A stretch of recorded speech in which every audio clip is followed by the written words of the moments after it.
A decision by the Supreme Court on President Trump's travel order is set to be made soon. One America's Eric Solomon takes a look at the options for the nation's highest court. The Supreme Court is soon expected to make a decision on whether to reinstate the president's travel restrictions. The executive order, aimed at keeping America safe, temporarily restricts travel from 6 terror-prone countries in the Middle East and Africa.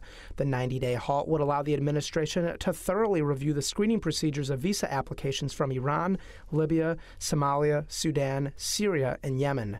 There's been a legal fight between the president and the lower court since the beginning of his time in office. The Ninth and Fourth Circuit courts blocked his order.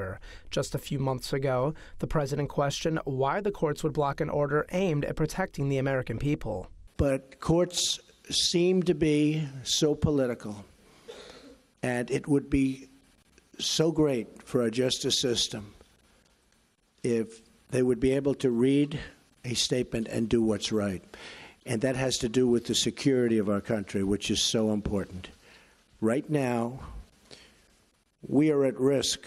The Supreme Court has several options on how to proceed in the case. The first is to immediately agree with the administration's request to reinstate the travel restrictions. If that's the ruling, President Trump has said the travel pause would be enforced within 72 hours. The Supreme Court could also keep the halt on hold. If that's the case, a new, revised executive order could follow. The same goes if the Supreme Court denies the administration's appeal, allowing the White House to create a new order. Another option, whether the order stays blocked or gets enforced, is justices could schedule an argument on the issue later in the year. However, by the time the case is argued, a new travel policy could already be in place. A final option is a full bench review, with the newly confirmed Judge Neil Gorsuch able to weigh in on the restriction.